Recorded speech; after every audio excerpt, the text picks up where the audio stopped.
Magnus Carlsen berhasil membalaskan kekalahan atas Hikaru Nakamura setelah sebelumnya kalah di Armageddon. Dan kali ini Magnus juga menang lewat cara Armageddon. Permainan dimulai dengan D4. Setelah D5, C4, Nakamura mendorong C6.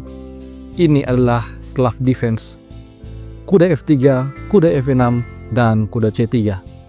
Di posisi ini, Nakamura memutuskan menukar pion. Ini adalah pertahanan Slav varian serangan dua kuda. Permainan kemudian berlanjut. Magnus mendorong G3 mempersiapkan gajah fianchetto. Lalu Nakamura mendorong B5 memperkuat pion. Setelah gajah fianchetto, E6 mempersiapkan gajah kotak gelap untuk berkembang. Di posisi ini, Magnus Carlsen langsung rokade mengamankan rajanya. Selanjutnya, gajah fianchetto. Kemudian, Magnus membuat jebakan dengan kuda E5. Apabila di posisi ini, hitam mengeluarkan gajah misalnya, maka kuda akan makan B5, mengancam gajah. Apabila pion makan kuda, gajah makan gajah. Tentu saja, Nakamura tidak akan terjebak. Dia jelas melihat kemungkinan itu.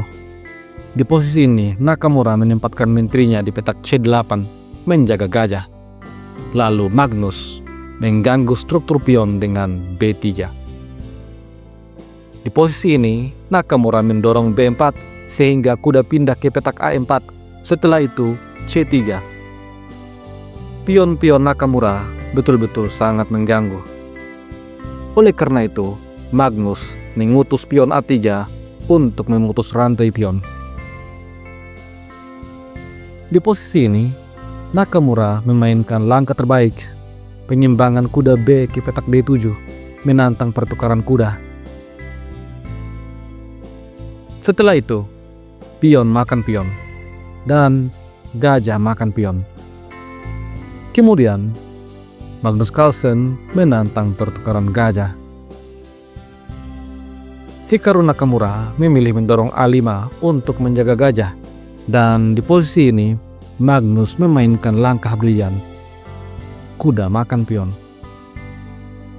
Apabila di posisi ini gajah makan kuda, maka ada manuver kuda ke petak C4 mengancam skakster. Setelah langkah terbaik menteri B8, maka kuda melakukan skak. Apabila raja geser ke petak F8, maka kuda makan gajah, open skak. Putih berada pada posisi yang sangat unggul. Dan apabila raja bergeser ke petak D8, maka kuda makan pion. Lagi-lagi, putih berada pada posisi yang begitu unggul. Langkah terbaik untuk hitam pada posisi ini adalah menukar gajah.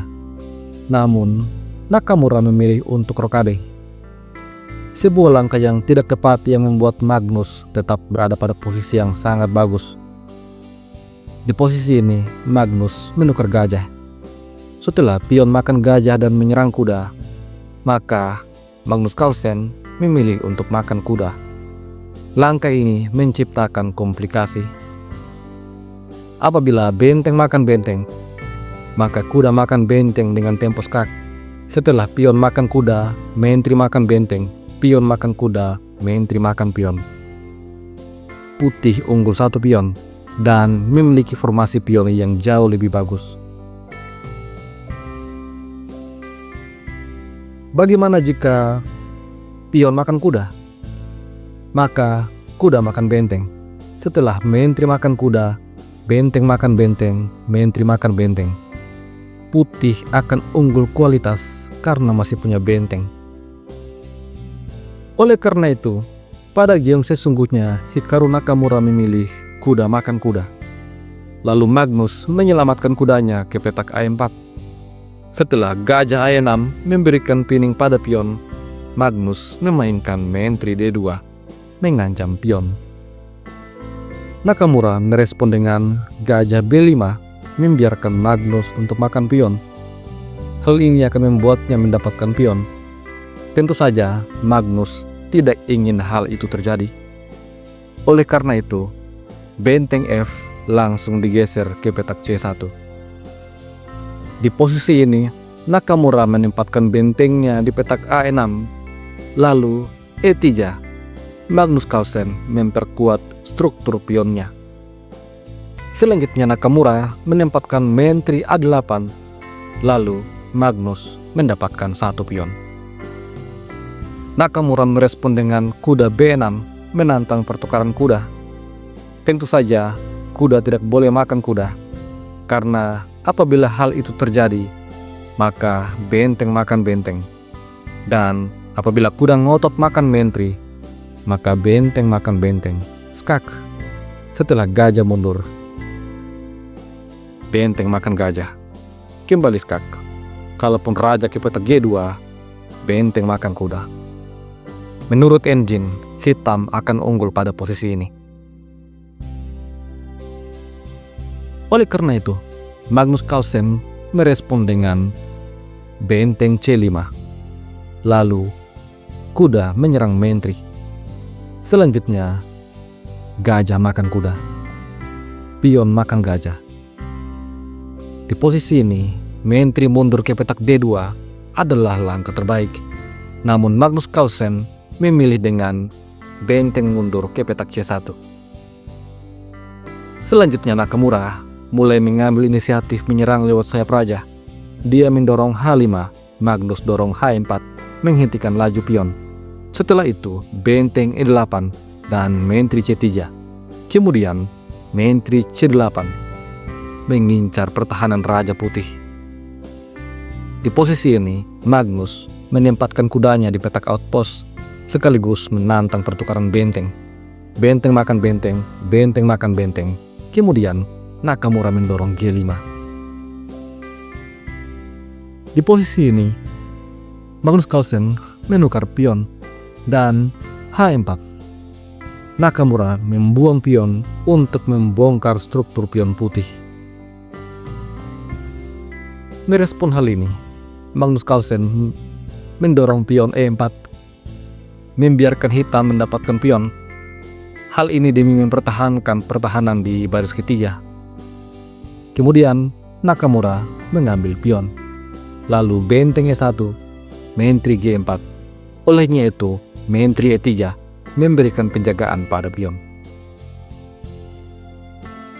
Kemudian pion makan pion dan Nakamura memukul dengan pion. Setelah itu, Raja G7. Sampai pada posisi ini, analisa engine menunjukkan bahwa keduanya seimbang.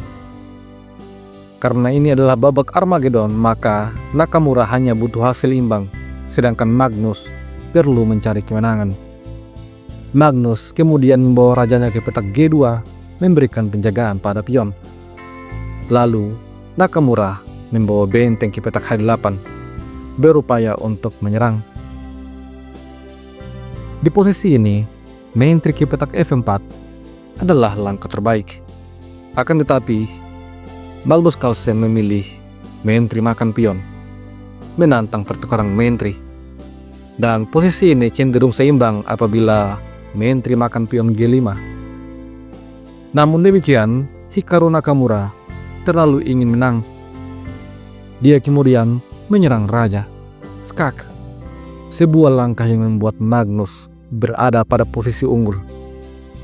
Setelah raja ke petak F3, gajah F1. Nakamura ingin mengancam skakster. Tentu saja Magnus Carlsen melihat hal ini. Oleh karena itu, raja langsung ke petak F4. Di posisi ini, Nakamura memainkan mentri H2, bermaksud untuk menyerang dengan skakster. Nakamura berharap benteng makan gajah. Setelah itu, benteng ke petak H4. Akan tetapi, tentu saja Magnus Carlsen tidak ceroboh. Terlebih dahulu Magnus menyerang dengan mentri E5, mendapatkan tempo skak. Setelah raja ke petak G8, benteng makan gajah. Magnus unggul 1 perwira. Nakamura belum menyerah. Dia mencoba dengan mentri G2, namun Setelah benteng ke petak A1, Nakamura memutuskan untuk menyerah.